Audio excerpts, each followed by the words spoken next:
Vibrate, vibrate higher. The most important thing is that you have a vision, that you have a goal. Because without that vision and without that goal, again, you're drifting around and you're never going to end up anywhere. People don't become successful just by accident.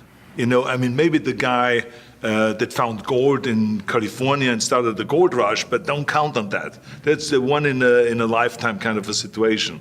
So you got to really have a specific goal. And to me, to have that vision that I want to be Mr. Universe, that I want to be the greatest bodybuilder of all time, that was a great vision, and that specifically to look like Reg Park and to be up there on that stage and to lift the trophy overhead and to win the championship over and over and over again. So that was a great goal. You have to have a goal. Now, it doesn't have to be that specific goal, but it has to have some goal. This is why I always recommend to people, sit down, take your time, and start thinking about, why do you want to work out? What is your goal?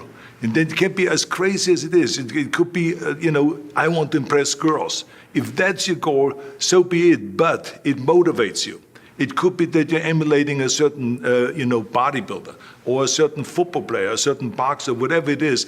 Have those pictures put all over the wall like I did when I was a kid. I put pictures of Reg Park and of Sonny Liston, of boxers and of Ali and of powerlifters and weightlifters all over my bedroom, wall.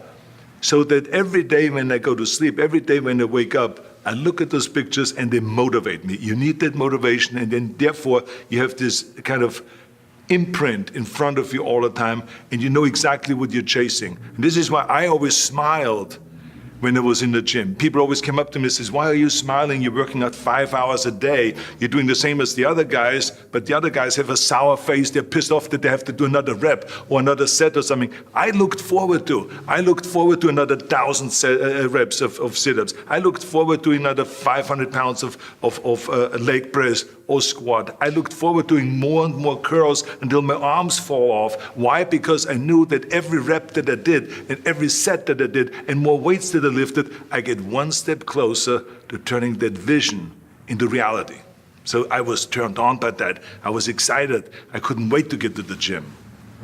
One of the things of, creating urgency, it can go, one way or the other. Because I remember that when I weighed 245 pounds, and Bob Rafelson, the director of Stay Hungry, said to me that I'm interested in having you come in for a reading and work on your acting and all this, because I'm interested in having you in a movie to star with Jeff Bridges and with Sally Fields.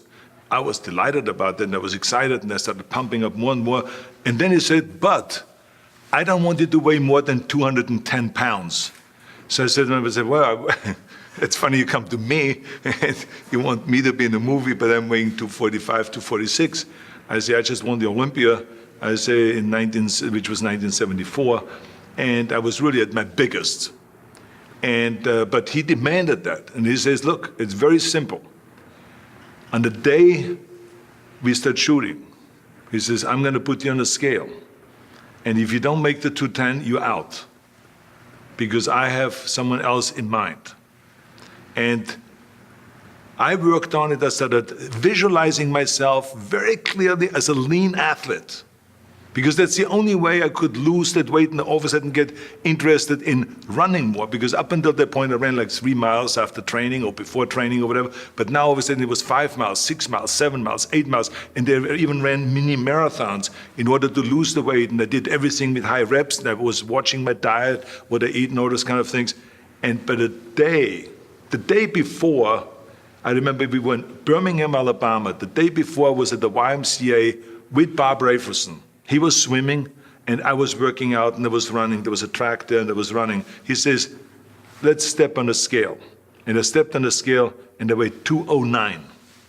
So it just shows you what is possible if you visualize exactly what you want to look like. So it can go one way, which is that you can lose weight and get trim and get slim and everything, get the abs out and all this. Or you go the other way and you gain weight because you see yourself big and you see yourself as a winner of a Mr. Olympia or something like that. So it can go either way. But in each case, it was like certain time limits were set and I had to perform, and there was no room for any kind of well, I can't get my act together or anything like this, because there's only a certain amount of time. But the key thing again is have the clear vision.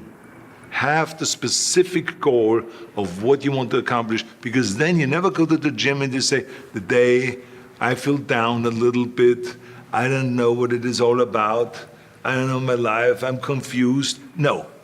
I tell you that I was a perfect example of someone that was not confident at all. I mean, when I was a kid, I was just like any other kid. I had my hang-ups and problems and all this. But when I joined the weightlifting club and I won my first little trophy because I did the best clean and jerk, and then we went to another meet and I won another little trophy, I started feeling like somebody. So, and of course, not everyone is going to have this kind of a situation, but the bottom line is everyone can use the same method, because I used it in politics, I used it in making money, I used it in everything that I've done in the movie business. When you have one little victory, little victories add up, and that is what gives you then ultimately confidence. Well, for me, the most important thing always is to have a deadline. So when I, for instance, had a competition, and let's say the competition was in the middle of September, and it was now beginning of summer, so there was no more time to screw around. So there was the time now to get going on a diet, to get going with the training, to not slack off at all, because there was a deadline there. The day of the competition, I had to be in the best shape possible. And I knew that if I come to the competition and I lose because I did not schedule my training the proper way, or I didn't have the right frame of mind, or I didn't give everything, literally worked my butt off, I would be just so angry. So I never wanted to be in that situation. So this is why it was very important to pick that time and to say, this is when I have to be in top shape, and then I work towards that. But it's not just with the competition. I mean, it's the same in the movie business. I mean, to me, it was always a big advantage when I said, okay, my movie starts on April 1, and I have now 3 months, so I have to get really in great shape. So you pick those times. It could also be that you have no movie, and you have no Mr. Olympia, or no Mr. America, no Mr. Universe coming up, or any of those things. But you say to yourself, the summer starts in June. I'm gonna go to the beach in June, and at that time, I want to be in great shape. So that creates an urgency that makes you really start training hard and taking it seriously. Because if you don't have a specific plan, then you wander around. I mean, you can have, as I've told you many times, the best ship or the best plane in the world, but if you don't have a specific goal where you want to go and when you want to get there, you just drift around and you never get anywhere. So this is why it is so important to create that urgency and have a specific time when you want to be in shape. Well, I mean, look, everyone has a problem with time. But the day has 24 hours, and we sleep 6. Now, I know there's some out there that say, whoa, I need 8. Well, I say just sleep a little faster.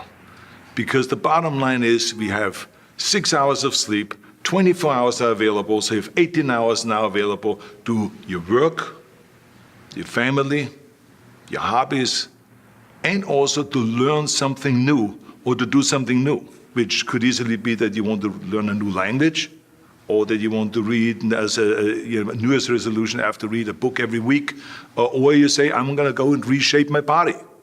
So you're going to go and take this hour out of your schedule and say, I'm going to train an hour every day. So this is, for most people, a huge challenge, but it is totally doable, I can tell them, because the kind of things that I did when I came to this country, I mean, I went to school, I was working in construction, I was working out my 5 hours a day. I was taking acting classes from 8 o'clock at night to 12 midnight. I was doing all of those things. I wanted to make sure that out of the 24 hours of the day, that I don't waste one single hour. Those hours were too precious. And so there I just want to tell people, don't give me this thing, I have a difficult time with the time and I don't have time for this and I don't have that. You have time, you make the time.